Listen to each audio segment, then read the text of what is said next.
기도드립니다. 사랑하는 하나님, 이 시간 말씀 앞에 섭니다. 겸손히 말씀을 듣게 하시고 하나님 앞에 우리가 사모하는 마음으로 말씀을 듣고 깨닫는 은총을 허락하여 주시고 깨달은 바 말씀이 또 우리 안에 가두는 것이 아니고 우리 삶의 영역에서 아름답게 꽃피고 열매 맺어가는 삶을 살아갈 수 있도록 인도하여 주옵소서. 우리 성령님을 의지하며 말씀 가운데 함께하기를 기도드립니다. 귀하신 예수님 이름으로 기도드립니다.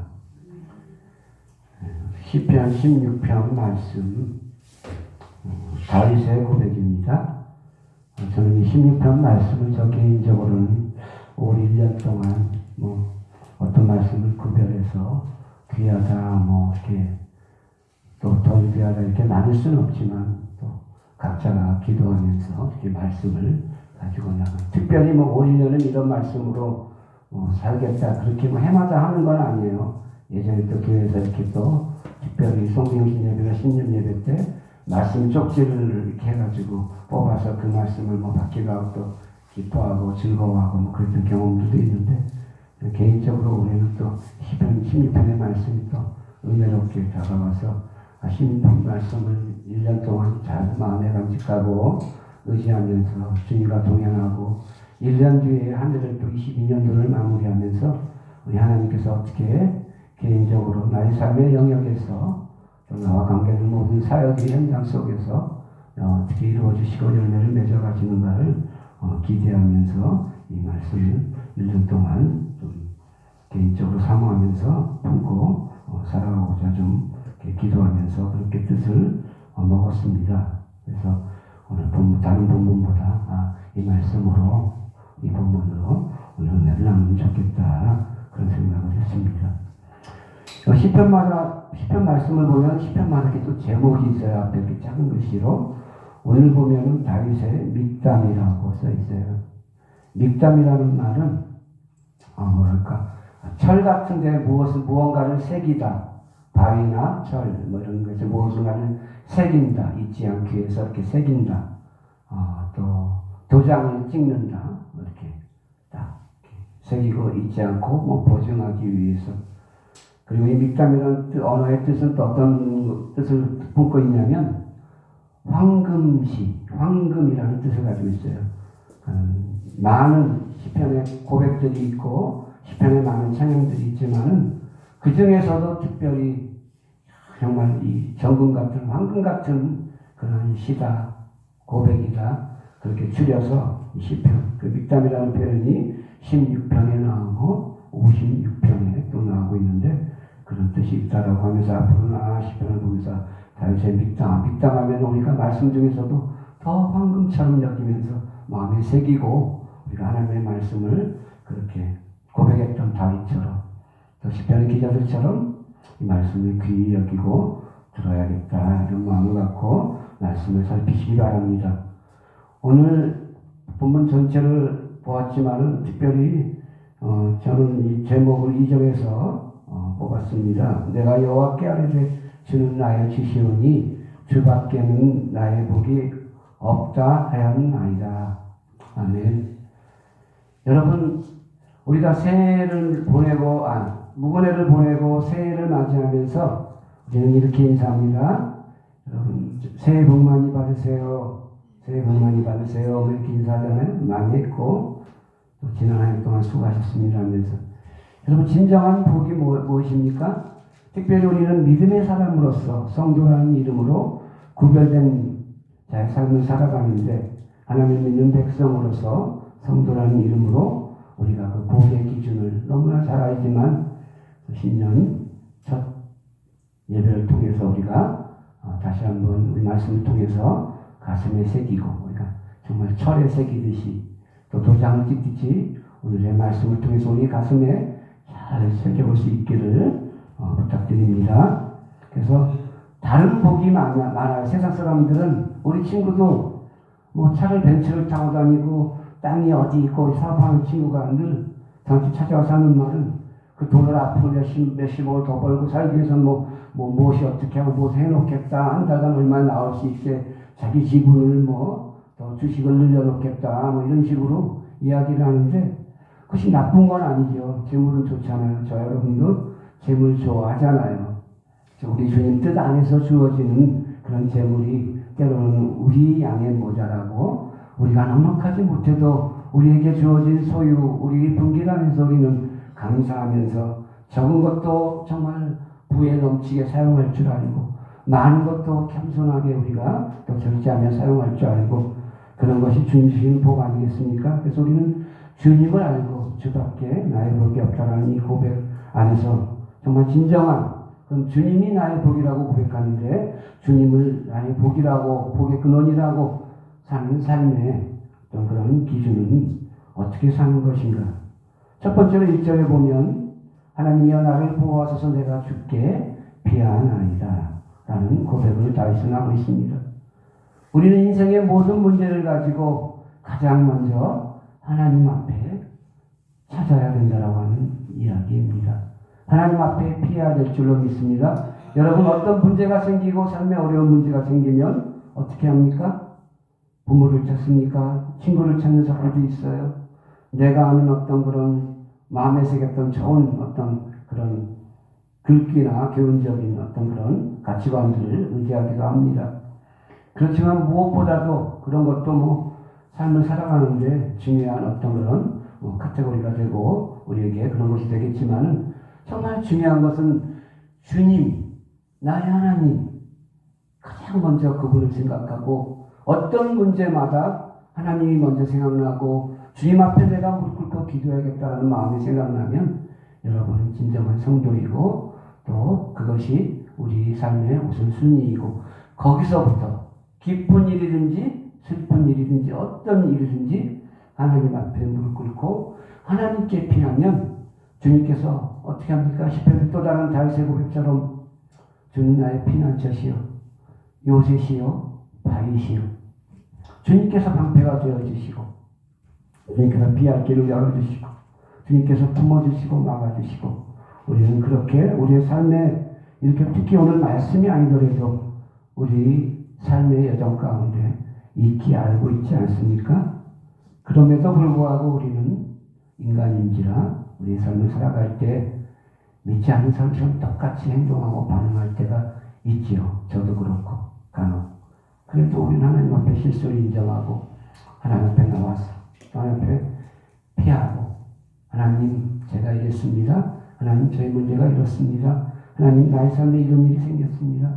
하나님 주님 주밖에는 나의 복이 없고 나의 피난처가 없는데 주님 이런 모든 상황들을 주님께 아뢰니다. 그래서 주님을 나의 피난처 삼으시고 주님 앞에 아뢰고 주님 앞에 기도하고 주님을 찾고 구하고 두드리고 올 한 해 동안 주님 앞에 모든 문제를 가장 우선순위로 놓고 주님께 피하시는 여러분의 삶이 되시기를 주님의 이름으로 권면드립니다.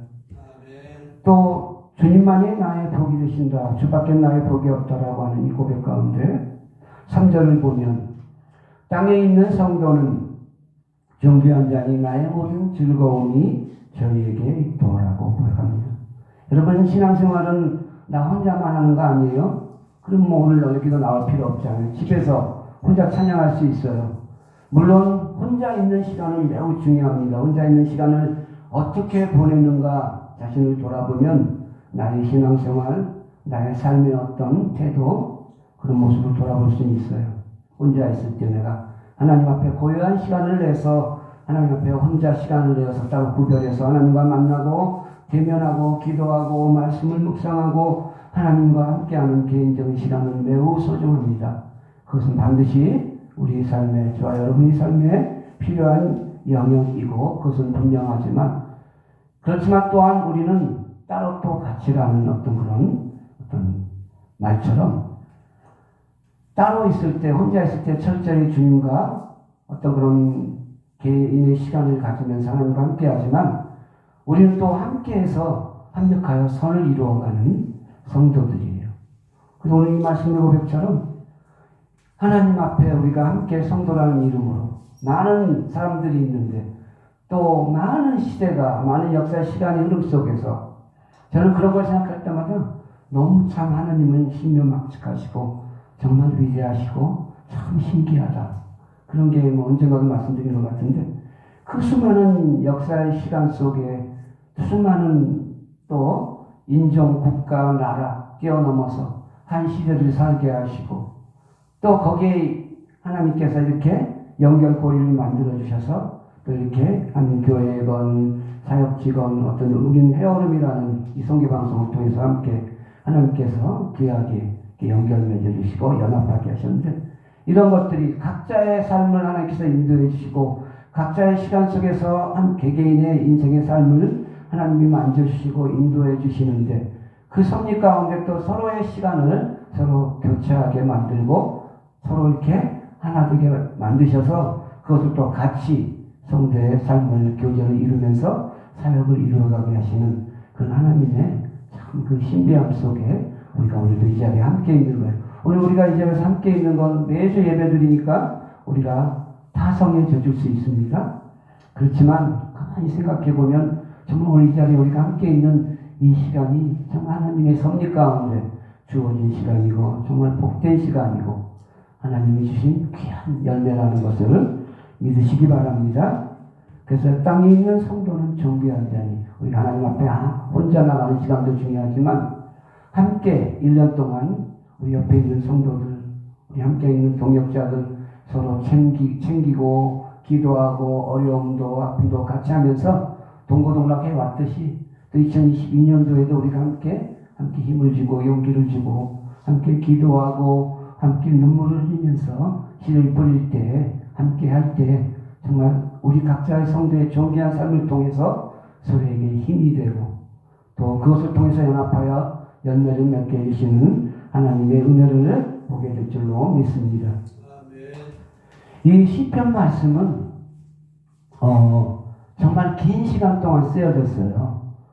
모세 때부터 시작해가지고 다윗의 때까지 더 나아가서는 바벨론 포로 이후까지 여기 기록된 내용들이 바벨론 포로 어떤 그런 이야기도 있기 때문에 그 역사는 천년 동안 이렇게 하나님 앞에 쓰여진 다윗, 아삽, 많은 고라자손 여러 가지 솔로몬의 시도 있고 포함되었지만 다윗이 그 가운데 특별히 많은 시를 썼고 오늘의 고백도 다윗이고 다윗이 또 가장 먼저 시편을 이렇게 모으고 집필하고 또 다윗이 위대한 왕이면서도 또 음악적으로도 많은 재능이 있어서 또 관심이 있어서 이 음악적인 그런 역할을 할 수 있도록 레위인들에게 뽑아서 음악적으로 작업을 하게 하고 정리를 하게 해서 스스로 많은 시편의 시를 썼고 또 정리를 하고 그래서 이런 이야기를 해요. 모세는 우리에게 율법 토라를 5권을 주었다라고 한다면 그 다윗은 우리에게 시편의 대표가 다윗이니까 다윗은 시편 5권을 줘. 우리가 볼 때는 150편 한 권이지만 사실은 모세오경처럼 5챕터로 나눠 있어요. 크게.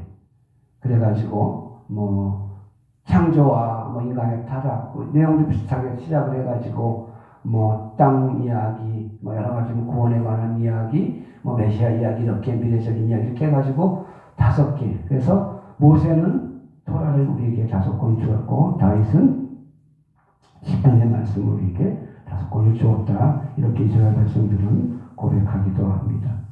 정말 이 다윗의 고백은 그런데 여러분 어떠할 때 가장 아름답게 쓰여졌는지 압니까? 아세요? 다윗의 이 아름다운 찬양시 마음속 뼛속에서 우러나오는 이 진실한 하나님 앞의 고백과 어떤 이런 믿음에 향한 어떤 열망, 고백, 또 탄원과 또 하나님 앞에 메시아적인 어떤 기대와 소망을 가지고 드리는 이 모든 기도와 이 시편 이런 내용들은 다윗의 모든 어려운 상황 가운데 다윗이 얼마나 많은 고초를 겪었어요. 다윗이 사울에게 다윗의 그 시작은 정말 너무 멋졌어요. 어린 소년이 형들에게 심부름 받다 하나님을 모독하고 이스라엘 백성을 모독하는 그 골리앗 장군을 물리치고 사울이 너무나 기뻐하고 사실은 다윗을 품었는데 사람의 마음이 자기보다 더 칭찬을 받고 명성을 얻어가려고 하는 다윗에게 스스로 위화감 느끼고 위축감을 갖고 그러면서 자존감이 떨어지면서 사울이 얼마나 핍박을 했습니까? 다시 핍박을 했다가 또 미안하다고 했다가 또 핍박을 하고 그러한 가운데 다윗이 도망다니고 또 그 요나단의 도움으로 또 생명을 지키게 되고 또 도망하고 많은 또 도움의 손길을 붙여주셔서 하나님이 함께 하셨지만 그러면서 광야에서 동굴에서 다윗이 그렇게 돈가스 차가스 뭐 이렇게 해가면서 그런 고생들을 해가면서 그럴 때 동굴에서 바위에다가 하나님 앞에 자신의 믿음의 고백을 새기기도 하면서 전해진 이야기는 그래요. 그러면서 또 하나님 앞에 고백을 하고 어떤 시편들을 기록하였고 그럴 때 이 그런 고난 가운데 어려운 가운데 다윗은 그렇게 고백을 하는 겁니다. 아무리 둘러보아도 아무리 어려운 중에 내가 있지만 그래도 내가 의지하고 나의 복은 여호와밖에 없다. 주님만이 나의 복이십니다. 라고 고백을 하는 것입니다. 그렇기 때문에 4절, 5절, 6절에 보면 다른 신들에게 고백하는 이방신들처럼 그렇게 예배하지 않게 했다고 하면서 우리가 하나님 앞에 정말 주밖에는 나의 복이 없다라고 하는 그런 삶에 또 세 번째로 살펴볼 수 있다라고 한다면 5절, 6절을 보면 제가 읽어보겠습니다.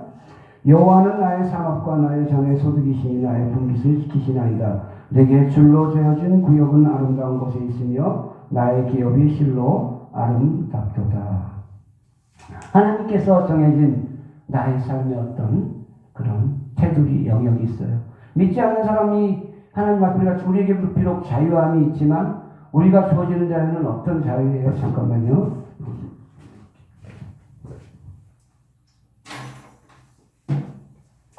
계속 짝짝 소리면서 그 진리 안에서 우리는 자유를 누리잖아요.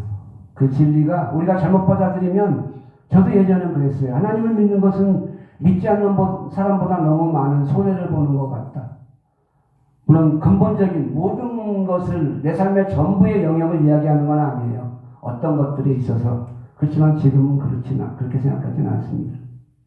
큰 것을 태산 같은 어떤 내게 주어진 복이 있다라고 하면 내가 하나님을 믿으면서 불편을 겪는 건 동산도 안 되는 언덕 정도도 안 되는 거잖아요.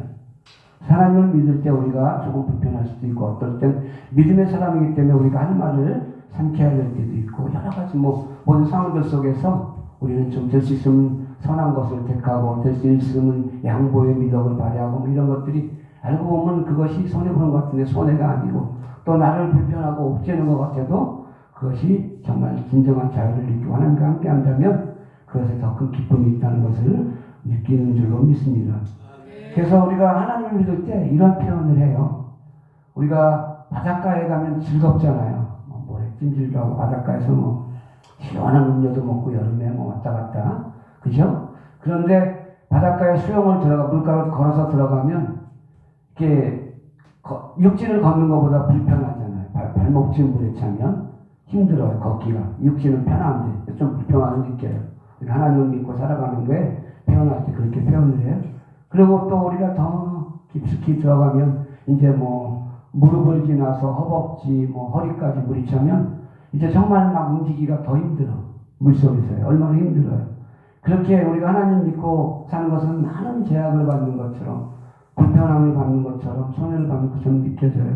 그리고 우리가 더 하나님 앞에 가까이 하나님의 은혜를 구하고 성령의 뜻대로 살아가려고 하면서 우리가 깨달은 대로 그것을 실천하고 살려고 한다면 더 막 가슴까지 물이 차고 막 이렇게 그러면 움직이기가 더 힘들어요. 정말 더 불편하고 나가고 싶고 이제 수영도 못해요. 이제 거다가 더 깊이 들어가면 이제 목까지 차고 죽지 않으려면 어떻게 합니까? 이제 나오겠지만 이제 수영을 이제 물에서 계속 그렇게 접하는 가운데 물과 친해지고 또 이렇게 수영을 하게 돼요. 여러분 수영을 잘하게 되면 이런 수영장에서 하는 수영보다 바다에서 하는 수영이 더 쉬워요. 저는 물에서 하루 종일 있을 수 있어요. 바다에서는. 수영장에서는 하루 종일 못 있어요. 몇 시간씩 종일. 왜냐하면 이 수영장에 파도가 있고 부력이 있고 그래서 그것을 딱 몸에 습득이 되면 처음에는 바다가 무섭고 민물에서 수영하다 보면 수영장 물에 수영하다 보면 더 어려운 것 같은데 수영을 완전히 터득하고 바다를 알게 되면 바다의 수영이 훨씬 쉬워요. 그냥 큰 힘을 안 들이고 흐름에 맡기고 그 부력을 이용해서 하루 종일 떠 있을 수 있어요. 그렇듯이 우리에게 불편한 그걸 느끼면서 하나님의 은혜 가운데 그 중심에 이렇게 들어가서 살다 보면 나중에는 정말 하나님이 주시는 기쁨 자유함 가운데 바다 안에서 마음껏 수영도 하고 내려가서 자매질도 하고 물속에 풍경도 보고 그렇듯이 하나님의 은혜의 어떤 영적인 보화들을 우리가 그렇게 따먹을 수 있다라고 하는 것이죠. 그래서 우리가 하나님 앞에 누리는 그런 것들, 하나님이 주시는 우리에게 어떤 삶의 영역 지켜야 될 부분들은 하나님이 우리에게 불편을 주시고자 하는 것이 아니고 우리에게 진정한 자유와 기쁨과 평안을 주시고 복된 것을 더욱 복된 가치로 살아갈 수 있도록 주신 것이라는 것을 믿으시고 올 1년 동안 그렇게 행하시기를 바랍니다. 계속해서 말씀을 보시겠습니다. 7절에 보면 나를 훈계하신 여호와를 송축할지어다 밤마다 내 마음이 또는 어떤 성경에 내 심장이 나를 교훈하도다. 그래서 우리가 하나님의 교훈으로 세상의 어떤 교훈보다 내가 나를 사랑하고 의지하는 어떤 사람의 말보다도 하나님의 교훈으로 하나님의 말씀 한마디가 주어진 그 내가 깨달은 그 말씀 붙들고 기도할 때 하나님이 그 말씀 통해서 나의 교훈을 통해서 나의 삶의 모든 영역에서 또 날마다 자기 전에 일어나서 잠자리에 들기 전에 돌아보고 교훈 삼고 하나님의 말씀으로 우리 삶을 기준 삼고 교훈하면서 하나님의 훈계를 정말 귀하게 여기고 그것을 가지고 우리 삶의 기준으로 살아갈 때 하나님이 정말 나의 복이 된다라고 하는 고백을 더욱더 우리가 절실하게 우리가 피부로 또 영적으로 마음에 깨달을 수 있고 그렇게 살아갈 수 있을 줄로 믿습니다. 말씀의 결론을 맺겠습니다. 그래서 우리가 그러한 삶을 살아갈 때 우리에게 주시는 기쁨이 있어요. 9절하고 11절에 보면 제가 읽겠습니다. 9절에 이러므로 내 마음이 기쁘고 내 영도 즐거워하고 내 육체도 안정이 거하리. 하나님 우리의 마음을 기쁘게 하고 우리의 삶의 모든 우리의 영도 내 육체도 안전하게 거하게 되고 11절의 말씀 보면 함께 읽겠습니다. 11절 말씀 시작. 주께서 생명의 길로 내게 보이시리니 주의 앞에는 기쁨이 충만하고 주의 우편에는 영원한 즐거움이 있나이다. 하나님께서 하나님을 의지하고 하나님께 피하는 자 주님만이 나의 복이시다라고 하면서 주님의 뜻 안에서 살고자 하는 그 1년 동안 우리가 모든 문제를 가지고 삶의 영역 가운데서 하나님께 피하시고 하나님을 찾고 하나님만이 나의 복이라고 여기시고 하나님 앞에 살아갈 때 하나님께서 저와 여러분의 삶 가운데 생명의 길로 보이시고 나타내시고 그 앞에 있는 기쁨이 우리 삶 가운데 충만히 임하고 정말로 영원한 즐거움이 있는 그러한 삶이 우리 2022년 동안 여러분의 삶 가운데 또 우리 삶 가운데 우리 사역 안에 우리 해오름 모든 1년 동안의 사역 안에 함께 하실 줄로 믿습니다. 기도하십니다. 사랑의 하나님, 다윗의 고백이 여호와는 나의 목자시니 내게 부족함이 없다라는 믿음의 고백. 또 오늘 16편의 말씀을 통해서 주님만이 나의 복의 근원이시라고 이야기하고 주님만이 나의 복이 되신다는 그런 믿음의 고백이 하나님은 우리의 고백이 되게 하시고 이 고백이 우리의 입술의 고백에 머물지 아니하고 우리 모든 삶의 영역에서 올 한해를 살아가는 순간순간마다 하나님 앞에 우리 삶으로 드려지고 또 1년 동안 하나님 우리에게 부어주시고 베풀어 주시는 그 생명의 길, 복된 길 하나님 앞에 받아 누리며 살아가는 그런 우리의 삶이 될 수 있도록 인도하여 주옵소서. 예수님의 이름으로 기도드립니다. 아멘.